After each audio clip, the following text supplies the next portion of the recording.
you for your exams, and I will give the wishes also. All the best for you. Now I am explaining about Praveen Uttaradh first paper. आपको मैं अभी प्रवीण उत्तराध पहली प्रश्न पत्र का क्या जो जो इम्पोर्टेंस है और इसमें कैसे लिखना है, उसका क्वेश्चन पेपर पैटर्न कैसे होगा, इसके बारे में एक्सप्लेन करने वाली हूँ. आइए हम अभी वो प्रश्न पत्र के बारे में देखते हैं. देखो, प्रवीण उत्तराध में फर्स्ट पेपर में फर्स्ट रोमन संदर्भ सहित व्याख्या कीजिए. यही फर्स्ट रोमन है, संदर्भ सहित व्याख्या. इसमें भी आपको पता चलेगा वो पोएम का प्रसंग लिखना है और संदर्भ लिखना है, उसके बाद व्याख्या, उसके बाद विशेषता लिखना है. முதல்ல நீங்க பிரசங்க எழுதணும். பிரசங்கனா என்னன்னா, இப்போ ஒரு போயமோட லைன்ஸ் கொடுப்பாங்க. அப்போ அந்த லைன்ஸை கொடுத்தாங்கன்னா, இப்போ அந்த போயம் எழுதுனது யாரு, அப்புறம் அதை வந்து எந்த போயம்லேருந்து அந்த லைன்ஸ் வந்திருக்கு, அதுக்கப்புறம் அந்த போயமோட என்னது ஸ்பெஷாலிட்டி. அதாவது என்னன்னா, இப்போ வந்து सूरदासோட ஒரு போயம் கொடுக்குறாங்கன்னா, இது வந்து सूरदास का पद है. सूरदास ने एक पद में कृष्ण के बारे में वर्णन किया है. அந்த மாதிரி நீங்கள் பிரசங்க எழுதிடணும்.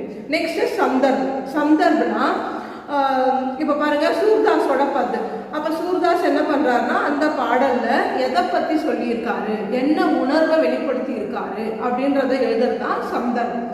எந்த சந்தர்ப்பத்தில் அந்த பாடல் எழுதப்பட்டிருக்கு அதை நீங்கள் எக்ஸ்பிளைன் பண்ணணும். நெக்ஸ்ட்டு வியாக்கியா. வியாக்கியானா உங்களுக்கே தெரியும் என்னது, அந்த போயமில் கொடுத்துருக்க லைன்ஸோட மீனிங்ஸ். जो पंक्तियां दिया है क्वेश्चन पेपर में, वो पंक्तियों का मतलब आप हिंदी में लिखना चाहिए.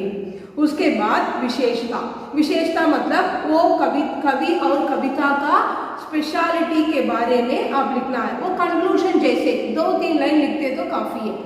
देखिए, ये संदर्भ सहित व्याख्या के लिए टोटल मार्क्स 25 मार्क्स.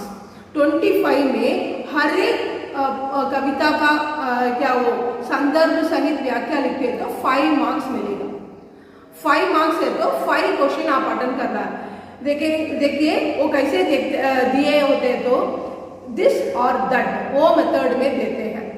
ये यदि एक कविता का व्याख्या लिखना है, नहीं है तो दूसरा या देंगे बीच में. या मतलब आपको पता है, और इंग्लिश में तो और बोलते हैं ना, वो और उसका मतलब में आएगा, या नहीं तो अथवा देते हैं. दिस और दैट वो दोनों में एक लिखना पड़ता है आपको. देखो, प्राचीन कविता से आएगा वो संदर्भ सहित व्याख्या. उसके बाद रश्मि रति से भी आएगा और नवीन पद्य चयनिका से. ये तीनों में से ये संदर्भ सहित व्याख्या दिया जाता है. அதாவது உங்களோட ஃபர்ஸ்ட் பேப்பரோட போர்ஷனே இதுதான். பிராச்சீன் பத்திய சயனிகா, ரஷ்மி ரதி, நவீன் பத்திய சயனிகா, தீம். இந்த மூணுத்துலேருந்துமே இந்த சந்தர்ப்ப சகித் வியாக்கியா கேட்பாங்க. அப்போ அது நமக்கு நல்லா தெரிஞ்சால் மட்டும்தான் உங்களால் எழுத முடியும். இப்போ நீங்கள் இந்த ஃபர்ஸ்ட் ரோமனுக்கு ரெடி ஆகுறீங்கன்னா என்ன பண்ணணும்னா, முதல்ல பிராச்சீன் பத்திய சயனிகா இருக்குன்னா, இப்போ அதில் டோட்டலாக எத்தனை லெசன்ஸ் இருக்குன்னு பாருங்கள். அதில் அட்லீஸ்ட் ஃபர்ஸ்ட் ஆஃப் இல்லைன்னா செகண்ட் ஆஃப் இதை கவர் பண்ணிங்கன்னா உங்களால் அட்டன் பண்ண முடிஞ்சிடும். அதுதான் நீங்கள் படிக்க வேண்டிய மெத்தட். இப்போ ரஷ்மி ரத்தி இருக்குன்னா, ரஷ்மி ரத்தி உங்களுக்கு தெரியும். ரஷ்மி ரத்தினா எதை பற்றி, கர்ணனை பற்றின ஒரு ஸ்டோரி, மகாபாரதத்துலேருந்து கொடுக்கப்பட்டுள்ள ஒரு ஸ்டோரி. இப்போ அதுலேருந்து கேட்குறாங்கன்னா அது வந்து எப்படி இருக்கும், நமக்கு கர்ணன் அர்ஜுனனை பற்றி. அப்போ அதனுடைய போயம் வரிகள் உங்களுக்கு கரெக்டாக தெரிஞ்சாதான் உங்களால் அந்த சந்தர்ப்ப சகித் வியாக்கியாவை கரெக்டாக அட்டன் பண்ண முடியும். ஆனால் உங்களோட ஃபர்ஸ்ட் எய்ம் என்னவா இருக்குன்னா, எதையும் விட்டுறக்கூடாது. உங்களுக்கு என்ன தெரியுதோ அதை பற்றி அதை கண்டிப்பாக எழுதி வச்சுட்டு வந்தீங்கனாலே ஓரளவுக்கு மார்க் கிடைக்கும். இப்போ உங்களோட எய்ம் வந்து 80% இல்லை 90% மார்க் எடுக்கணும் அப்படின்ற அந்த எய்மோடு இருக்கணும். நீங்கள் அதுக்கு நீங்கள் நம்ம ரமணா கைட்ஸ்லேருந்து கொடுக்குற அந்த 2 மாடல் பேப்பரை நல்லா ப்ராக்டிஸ் பண்ணாலே ஓரளவுக்கு உங்களால் அந்த கான்ஃபிடென்ட் வரும், எக்ஸாம் ஃபேஸ் பண்ணுற கான்ஃபிடென்ட் வரும். இப்போ இதை சொல்லிட்டோம், 25 மார்க்ஸ் இந்த சந்தர்ப்ப சகித் வியாக்கியா. என்ன பண்ணோம், ஒன்று எழுதும்போது 5 மார்க் கிடைக்கும். அப்போ அந்த 5 மார்க்குக்கு நீங்கள் என்ன பண்ணணும்னா, அட்லீஸ்ட் அந்த நம்ம கொடுக்குற அந்த புக்லெட்டில் ஒரு பேஜ் அது கம்ப்ளீட் பண்ணணும். என்னென்ன ஹெட்டிங், சைட் ஹெட்டிங்ஸ் போடுவீங்க, பிரசங்கு, சந்தர்ப், வியாக்கியா, விசேஷா. இந்த 4 ஹெட்டிங்லையும் நீங்கள் எழுதணும். அந்த போயமோட மீனிங் தெரிஞ்சு நீங்கள் எழுதுனீங்கன்னா இன்னும் நல்ல மார்க் கிடைக்கும். அப்புறம் அது போயம் எதுலேருந்து கொடுத்துருக்காங்க, அதை எழுதுனது யார், இந்த டீட்டெயில் எழுதணும் நீங்கள் கண்டிப்பாக. ஓகே, இப்போ செகண்ட் ரோமன் போயிடலாம். செகண்ட் ரோமன் பார்த்தீங்கன்னா கண்டஸ்ட் தோஹே. இப்போ நமக்கு பிரவீன் உத்தராதில் பிராச்சீன் பத்திய சைனிகால 3 அந்த கவிகளோட அந்த போயம்ஸ் வந்திருக்கு, நமக்கு தோஹே வந்திருக்கு. முதல்ல வந்து என்னன்னா கண்டஸ்ட் தோஹேல கபீரோட தோஹே வரும், அடுத்தது துளசிதாசரோட தோஹே ராம் சத்சை வரும், அப்புறம் ரஹீமோட தோஹே.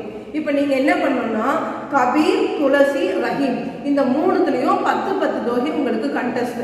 அப்போ 30 தோஹே படிக்க வேண்டியிருக்கும். நீங்கள் என்ன பண்ணலாம்னா ஏதாவது 2 எடுத்துக்கோங்க, ஒன்று கபீர் ரஹீம், இல்லையா கபீர் துளசிதாஸ். அப்போ 20 படிச்சிங்கன்னா இப்போ கொஷின் பேப்பரில் எப்படி தருவாங்கன்னா 6 தோஹை கொடுத்துட்டு அதில் 4 எழுதணும் நீங்கள். அப்போ நீங்கள் ஏதாவது 2 பேரோட அந்த 20 தோஹை தரவாக இருந்தீங்கன்னா உங்களால் அந்த 4 அட்டன் பண்ணிட முடியும். அப்போ மீதி இருக்க ஒரு கவிஞரோட தான் நீங்கள் சாய்ஸில் விட்டுடலாம் 2. அந்த மெத்தடில் நீங்கள் 20 படிங்க, கொஷின் பேப்பர் அட்டன் பண்ணிட முடியும். அது எப்படி எழுதணும்னா அவங்க ஸ்டார்டிங் லைன் எண்டிங் லைன், அதாவது ஸ்டார்டிங் வேர்டு எண்டிங் வேர்டு கொடுப்பாங்க. நீங்கள் என்ன பண்ணணும், இடையில இருக்க அந்த வேர்ட்ஸை ஃபில் பண்ணணும். அதாவது எப்படி இருக்கோ அப்படியே எழுதணும். இப்போ நம்ம தமிழில் திருக்குறள் இதெல்லாம் எப்படி எழுதுவோம் அந்த மாதிரி எப்படி இருக்கோ புக்கில் அதே மாதிரி எழுதணும். இதுதான் என்னோட மெத்தட். எனி 4 எழுதணும், ஒன்னொன்றுத்துக்கும் 2.5 மார்க்ஸ், டோட்டல் 10 மார்க்ஸ் இந்த கண்டஸ்ட் தோஹே. இப்போ இது வரைக்கும் நம்ம 35 மார்க்ஸ்க்கு பார்த்துட்டோம். Next Roman third question, third Roman में पातीங்கன்னா पद्य संग्रह के आधार पर किसी एक कवि की काव्यगत विशेषताओं का परिचय दीजिए. இது எப்படின்னா 15 மார்க்ஸ் 3 பேரை பற்றி, அதாவது பிராச்சீன் பத்திய சயனிக்காக அதில் வரக்கூடிய அந்த கவிஞர்களோட 3 பேரோட என்ன சொல்லணும், அவங்களுடைய வாழ்க்கை வரலாறு, அவங்க எழுதின இம்பார்ட்டண்ட்டான 2-3 புக்ஸை பற்றி எக்ஸ்பிளைன் பண்ணி நீங்கள் எழுதணும். அதாவது துளசிதாஸ், பிஹாரி, கேசவதாஸ், ரஹீம், சூர்தாஸ் இந்த 5 பேரோட நீங்கள் படிச்சிங்கன்னா அதில் 3 கொடுப்பாங்க. 3த்துல நீங்கள் 1 தான் எழுத போகிறீங்க. அந்த 1 15 மார்க்ஸ். அப்போ 15 மார்க்ஸ்க்கு எழுதும்போது குறைஞ்சது 3 பேஜஸாவது இருக்கிற மாதிரி பார்த்துக்கோங்க. அதாவது சைட் ஹெட்டிங்ஸ் போட்டு எழுதும்போது நமக்கு நிறைய பாயிண்ட்ஸ் கிடைக்கும். அது நீட்டாக இருக்கும், ப்ரெசன்டேஷன் நீட்டாக இருக்கும். இதுக்கு 15 மார்க்ஸ். நெக்ஸ்ட்டு फोर्थ क्वेश्चन पर 15 मार्क्स रश्मि रति के आधार पर क्या वो चाहे तो चरित्र चित्रण पूछेंगे, नहीं है तो रश्मि रति के आधार पर प्रकृति वर्णन दीजिए, रश्मि रति का क्या कहानी लिखिए, ऐसे क्वेश्चंस आएंगे. रश्मि रति அந்த ஸ்டோரியை நீங்கள் படிச்சிட்டிங்கன்னா அதில் வர இம்பார்ட்டண்ட்டான கேரக்டர்ஸை பற்றி கேட்பாங்க, இல்லையா அந்த ஸ்டோரியில் இயற்கை வர்ணிப்பு எப்படி இருக்குது அதை பற்றி கேட்பாங்க.